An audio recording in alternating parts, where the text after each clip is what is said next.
What's up, Aquarius? How's it going? Welcome to my channel, The Intuitive Teacup. We have a little bit of a different backdrop here today. I am filming from the East Coast of the United States. I am home for the holidays, so welcome, and welcome to all the newbies as well. Welcome back to all the subscribers. Here we are going to be doing general messages today for career, money, and finance. So as always, these are general messages, meaning not everything I say will resonate for all the Aquarians out there. I ask you to come into this with an open heart and an open mind. Ultimately, not every message will be for you, so it is up to you to discern the messages that you feel are for your best and highest good. Aquarius, you will know intuitively what those are. If something feels strange or foreign, you don't need to take on that energy. That means it's probably a message for someone else. However, sometimes messages will resonate for you in a few hours, in a few days, in a few weeks. So if later down the line something clicks, take it and run with it. That means it was your message. Everything else about this video will be in the description box below. That includes the decks I'm using here today, as well as my social media channels. I'm The Intuitive Teacup on Facebook and Instagram. As always, I ask you to like, share, subscribe wherever you can, including on this video. That helps me a whole lot, guys. Helps this video gain traction and gets the messages out to those who want to hear them and who need to hear them, and that's my goal. All right, these readings are meant to offer you insight and, most importantly, empowerment. You will always be in the driver's seat of your own life. That's it. I've rambled enough. Let's do it. So Aquarius, career and finances, December into January is what I'm reading for. Your energy is presenting as nature. All right, the devil. I instantly heard risk, taking some sort of risk. And I'm going to clarify it immediately. Underlying energy is the Four of Cups because you're bored. Yeah, there's something in the situation and your current energy in your day-to-day life. It's not emotionally fulfilling. That's what it's saying with cups. There's three in front of you and they're okay. They're upright. At one point, they probably brought you some joy and happiness. Or it could just be money is just stagnant. It's stable. It's not really coming or going in a four. It's with fours, we think of the four corners of the house. It's stable. But yeah, there's something here. There's no joy in it anymore. It's lifeless. It could be at a job where you just don't feel any excitement or happiness. It doesn't make your heart sing. You know, cups are all about heart and love and joy. What's important here is the universe is trying to usher in something new to you with this cup, you know, being presented from the sky. It's like the hand of God, this opportunity that's going to make you happy. But do you see it? And if you do, why aren't you taking it? What's giving you pause? Is it fear or intimidation of changing it up, of doing something new? There's a lot of things this could be, but yeah, boredom, complacency is what I'm getting here. And yeah, taking some sort of risk to increase money flow, to increase your bank account, just to feel something again. That's sort of what I'm getting with the devil. It's a card of Capricorn. So maybe some of you are thinking of joining teams with a Capricorn and you're really assessing almost like the emotional risk. Is it worth it? What if I get myself into a job where I'm even less happy? Or you understand what I'm saying? But yeah, nothing ventured, nothing gained here. So I am sort of, it is very Aquarian, like fool vibes, or fool vibes in terms of like needing to take a major leap of faith because something's got to change. Something's got to give, or else you're just going to be sitting under that tree forever saying, I wonder what it would be like if this is like, I'm going to touch it. I'm going to do it. I'm going to try it. There's like a little rebel vibe to it, but I'm into it because it feels, something about this feels very Sagittarian to me too. I don't know if some of you have very strong Sagittarius in your chart. This specific depiction, especially because it's called nature, we think of Sagittarius being the archer. It feels very like, I'm excited. I feel it. I'm going to try it. Like you want that new experience. You want that excitement back in your life.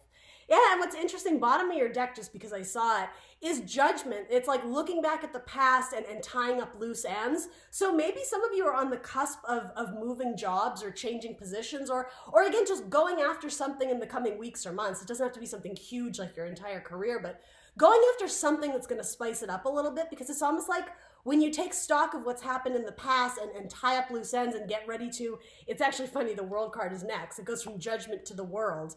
Yeah, it's closing out some sort of cycle, and in that is a victory. So maybe this is purely talking about end of the year into 2020. There's going to be some sort of victory in that you recognize that there isn't happiness. And I think, again, I just keep wanting to say risk. You're going to go for it. Now, with devil energy, you can read that a couple different ways, but I'm really not getting anything bad from it, so I'm hesitant to even go into that. I'm getting it's like your head is dancing with imagination and ideas of what could be, but what's holding you back is, it's yourself, really. That's what it comes down to. Why aren't you taking this cup? And maybe I feel like this more has to do with the idea of you're dreaming about it. It exists in your heart already, but it's bringing that cup to fruition. It's bringing it into reality. It's taking it from just your head space or your heart space into the 3D, ultimately into pentacles, right? The physical 3D thing where it's a bankable idea. It's a skill that you can capitalize on. It's an opportunity that you can capitalize on. All right, so what is going to be your challenge or focus in the coming weeks? The harvest. Okay, so you have judgment twice. Something about this is reflecting on what you have reaped. Like you reap what you sow. This has to do with looking at and taking stock of what you've grown, essentially, the seeds that have changed to flowers, the acorns to oak trees. Part of this very much feels like a career you've been at for a very long time. I am getting like years. And yeah, the idea of transitioning into the next cycle, transitioning into the next role, you know, starting a new chapter, clean slate, blank page, very much, you know, appropriate for 2020. And I'm not saying you have to do a 180 in the new year, but that does tend to happen at the end of the year when we close it out, when we're thinking about memories. A lot of you are looking back, and it's not that it's been a bad experience, there just isn't joy in it anymore. And it's recognizing, okay, I'm not really happy here, so what do I want to do next? Making a fair judgment call on your next move. And also, and it's like being honest with where you're currently at, like truthfully admitting to yourself, I'm not happy anymore. That's your challenge or focus, which is actually kind of interesting. And okay, here's the thing. It may have to do with telling someone you're with that you don't want to work with them anymore. Or I heard that you don't love them anymore. So for some of you, this could be a romance read, but I'm not reading for love specifically. It does feel like you're avoiding some sort of conversation involving your coworker, your work friend, your work family, your boss, whoever that is of, you know, I've been a devoted worker for X amount of years, but like I'm ready to throw in the towel. I don't want to do this anymore. And I don't think it doesn't feel angry. It doesn't feel like it doesn't feel like someone you want to tell off for most of you. It just feels like you have to have that awkward conversation of, I'm sorry, like it's your vision and that's cool, but it's not my vision anymore. That's what it feels like. Temperance. Yeah, something about like following your dreams, following your visions, like over the rainbow to the next pot of gold.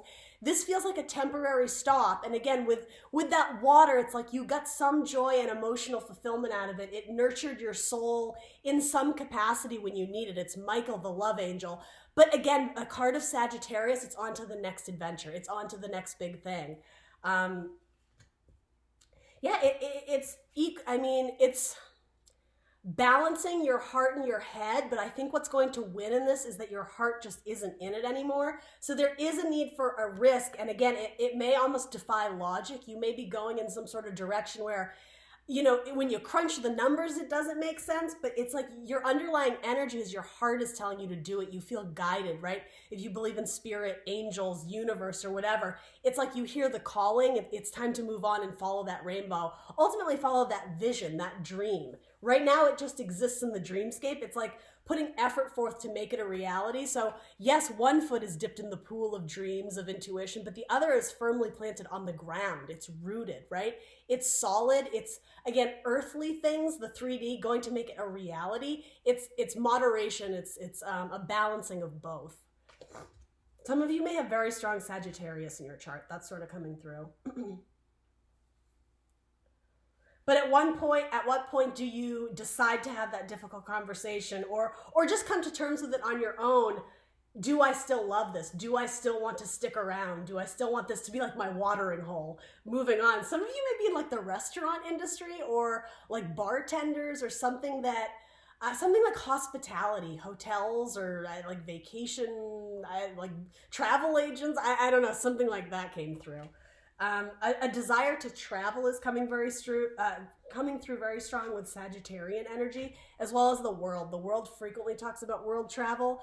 And then this too, it's like traveling through the parade, all eyes on you. This does feel somber in a sense, in that you're saying goodbye to something that once brought you joy, but it doesn't anymore. Yeah, single ladies card, going off to make it on your own. So you jokingly say it's the single ladies card, single man, whatever. You can toss gender out, but it's the idea of being self-made. I think a lot of you are leaving a partnership behind. And so again, for some of you, I could see this being romantic, but for a lot of you, it may have to do with a business partnership or some sort of contract you signed where Yeah, again, the 2, it's like you're leaving it up to fate. You're throwing it up in the air and seeing which one lands. There's some sort of risk, but I think your heart is calling you to, again, go off, right? You have more cards indicating travel and journeying, over the ocean, right? Maybe to go back to something in the past that brought you joy. But yeah, something about this card keeps speaking to me about saying goodbye to the people you love. Maybe you're going to a new country. It could be something as dramatic as that, though it doesn't have to be. But yeah, going off to a new country to build your business, your empire overseas, or this or that. Interesting. All right, so what is the help available to my Aquarians this month? The 7 of Wands. Do you have the strength to do it? This is frequently a card of questioning your own strength, your own endurance. With the 7 of Wands, though, it's the idea that if you put in the fight, Spirit is on your side. They're backing you. So even though there may be obstacles or challenges that you face, you can be the victor. And we know that because you already have this card as well. But yeah, it will require moving on from, I just keep hearing something difficult, something that it almost pulls at your heartstrings to leave behind, but I think you know that there's more out there for you. There's more joy elsewhere. And something about this, just purely by the way it's depicted, it's about memorializing the things you're leaving behind, almost the idea of keeping like a sentimental scrapbook, trophies on your wall of things you've accomplished, memories of the really cool people you've met and worked with. It's like a notch on your belt, sort of, is what I'm getting. You're always going to have the fond memories and relationships, and even with Wands, the communications will still be open. You can still be in contact with, I keep wanting to say, people you're leaving behind. You can hang it up on your wall as a trophy of something to be proud of, an accomplishment. But again, ultimately with Wands, it's what's the next big thing that's going to motivate you? What's the next big thing that's going to inspire you? After the 7 of Wands comes the 8 of Wands, which is fast, swift, rapid action forward. Frequently cards of travel. Again, Sagittarian energy with that 8 of Wands. Fast-moving arrows. We think of the archer shooting his bow and arrows, through the sky. It's like, where are they going to land? It's like somewhere over the rainbow, unexplored territory. You are like, jokingly the alien, the extraterrestrial, the zodiac, uncharted lands, uncharted territory. and what seems to await you is the 10 of Cups potentially. Now this does talk about the fairy tale ending, so it's a very long projection into the future, but it's almost like by taking that small scary step to leave something behind, to leave the familiar behind, and honor your feelings that you're ready for a risk because there isn't much joy in your current position. Then you kind of have this clarity that, oh, there's so much more out there. There's so much more untapped potential for what I could do with this dream, this vision, this cup, whatever exists in your heart space. This feels like teetering on the edge of do I or don't I? Something about it. It's trying to keep the balance, trying to keep the peace, trying to have the best of both worlds. I could see that, like, be faithful to the person you've committed yourself to, your coworker, your romantic partner, but also follow your dreams. It seems like you've been trying to have the best of both worlds or incorporate both for a very long time, but the judgment comes, the recognition, the clarity, the truth comes to you that you may need to move forward. Where is she? You may need to move forward on your own and stop investing in a team dynamic because it's only presenting as the 2. So there's some money there, but it's not great. There's some happiness there, but it's not great. This can also be the card of the juggler. So you may be extending all this energy to do something that your heart just isn't in anymore.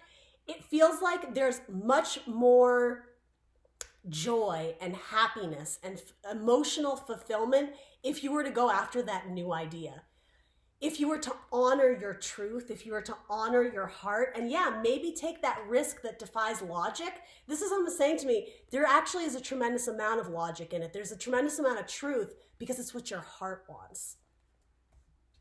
All right, so underlying energy for 7 of Wands is King of Cups. Yeah, so everything we just said. Scorpio, Cancer, Pisces, the king that rules the heart space.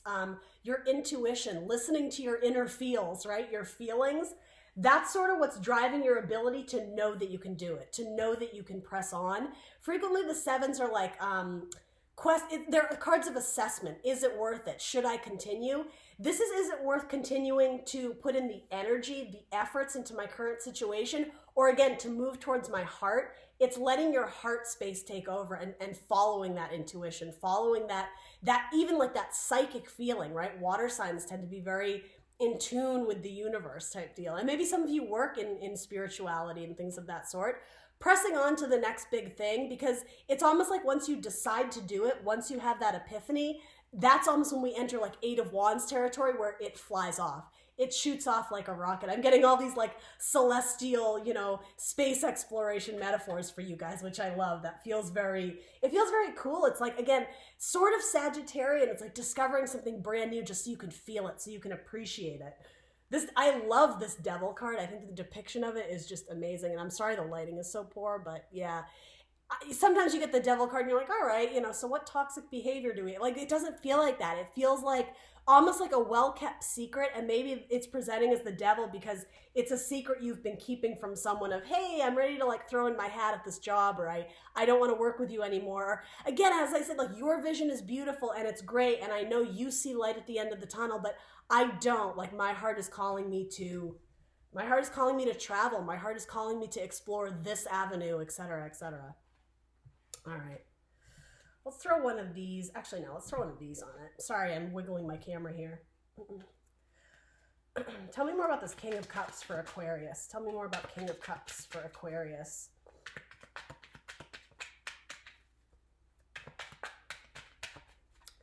Some of you are working for a parent or a family member, and that's contributing to an awkward dynamic because, yeah, it's like giving up the family business to follow your heart. You're worried it's going to be viewed as you being selfish. And it's just not the case, right? If you're listening to your heart, that is your inner truth, and it's your life to live, right? You know, just because you were born into a family of lawyers doesn't mean you have to be a lawyer. That's just one example, right? So, joyfulness. Yeah, it's like we got to get this back in your life. I think some of you are exhausted, and again, you're looking for joy, you're looking for fun, you're looking of outlets for creativity. Maybe some of you are dancers or artists or storytellers, something like that. This is capitalizing on the joy. And something about like her placing the wands on the wall in a totally different message. It's the monotony. It's the day-to-day. It's I wake up and do the same thing every day. I put this on the shelf. I do this. I make the coffee. I do the expense reports. I do, you know, whatever that job is for you. This feels monotonous. It's like, but look, there's a whole world outside. And even those clouds, it's like it's calling you. Your inner truth is calling you. It's just having that epiphany that something more in alignment with your heart space waits outside. Taking that risk, going on that adventure, booking that vacation, going on that trip, that road trip you've always wanted to take, there's value in that. So what is your final advice or guidance? The Death card. It's called the Lord of Shadows here. Interesting.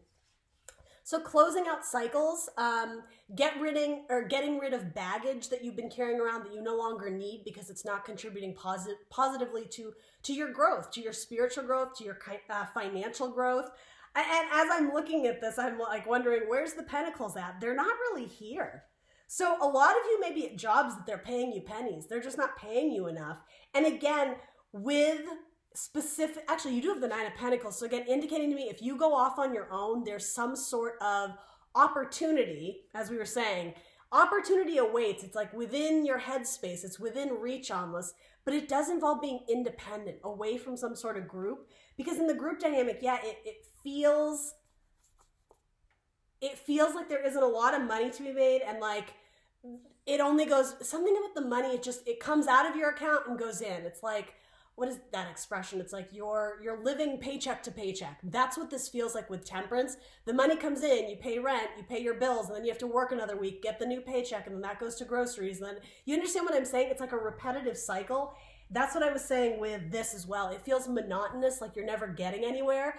This is like a witch's tarot deck, so it's almost like you want to hop on your broomstick and go travel. You're ready for the next big thing, even if it is some sort of risk. Now, I will say, in specifically money and career readings, I can see cups as the idea of energy, money flow. Money is an energy. It goes back and forth. So you do have the King of Cups, and I feel like you had, oh yeah, and you have the Ten of Cups. There's money to be made by taking some sort of emotional risk. I just want to underscore that. Emotional risk. Telling the person that you still love that you don't want to do business with them. Telling your coworker, your boss, your best friend, I don't want to work with you anymore, but I still like you. Or do you know what I'm saying? Taking some sort of emotional risk that's going to bring your money back to where it needs to be, or beyond your wildest dreams, potentially, right? And I don't say that to be a hype man, but Nine of Pentacles, it's like you're surrounded by lush and abundance and you've done it yourself. Self-made is so key here. But I will say, this may also be coming up because there's the idea that she's worked tremendously hard, you know, all her life. It's a 9, so it's up there, right? But she may have never left the safety and comfort zone of her own home. As we were saying, this 4 may be an emotional comfort zone. If you really want to increase money flow or just increase your happiness, there may be a need to leave what is familiar behind. So the underlying energy, yeah, for the Death card, the Lord of Shadow, is the Queen of Pentacles. Yeah, so this is kind of like my no bullshit queen. She's going to work real hard to make that money, but there's something keeping her stuck in the past is what I keep getting. And you do have 6 of Cups coming up. You may feel like you're abandoning someone, particularly if you are working for a family business or working with friends that feel like family. It's almost like you have guilt by needing to tell them that you want to leave that behind and go after new things, capitalize on your own skills and talents. This is also kind of like a mother or wife card to me. So again, something about an awkward relationship is sort of what's keeping you from branching off on your own. You may feel like this person is not only like emotionally manipulating, if that's even a thing for you, but it's more like financial manipulation. It's almost like a threat, like, well, if you go off on your own, you're cut off. The Death card, right? Like if you go off and you move to Paris to make your dreams come true, I'm not going to pay for it. Like it's on your own dime. But again, with some sort of risk that I do keep wanting to say defies logic, there's actually great truth, and I heard integrity there. And I think integrity is probably the right word because you're following your heart space, because you're looking for joy in your life. The universe wants to match your cup. So if you go out with a cup saying, you know, I believe in this and I love this and I'm good at this and I want to help the world this way, the universe is going to be like, yes. So this ultimately is a spread saying follow your heart. Listen to your inner truth because, yeah, I feel like the advice or guidance you may be getting from those around you, ultimately, you're going to find out the truth one way or the other, that this was never a solid foundation. If you were feeling all these desires to up and leave and change it up, why are you staying there? Because it's almost like with the Devil, this is all falling in order. Where's my Devil card? Nature, the idea of being stuck, feeling stuck. Again, mama bear vibes. I don't know if you are working for a mother or with a mother, or you're taking care of an ill mother and you feel like you can't get away. Everyone's story is a little different. But ultimately, if you don't come to the recognition that you're stuck here, you need to change it up. You need to move. There's some sort of vice or addiction or some issue that's not allowing your spiritual growth, your financial growth. The universe comes in to kind of bitch slap us and wake us up a bit to be like, hey, Aquarius, wake up. Like we're meant for something else. But the Tower is frequently an uncomfortable energy. It brings us truth. It brings us healing. It brings us clarity, because without that, we're always going to be stuck in the Tower. We're going to be stuck in the darkness, in the clouds. We're not going to see the vision. We're not going to see the light of day. We were saying it's like you can see it. It's out the window, but how do we get there? Here, it's like you're still stuck in the Tower, right? We have to have that epiphany come through. And with Swords energy, Gemini, Libra, Aquarius, cutting out what doesn't serve us. And that's also why the Death card is coming up. Leaving the past in the past, leaving the past behind, and looking optimistically to the future. For new beginnings, that's what aces are. All right, you guys, that's what I got for you. Please do like, share, subscribe. Let me know in the comments below what resonates for you, Aquarius. Happy holidays, Happy New Year, and I will see you very soon for more tarot readings. Bye.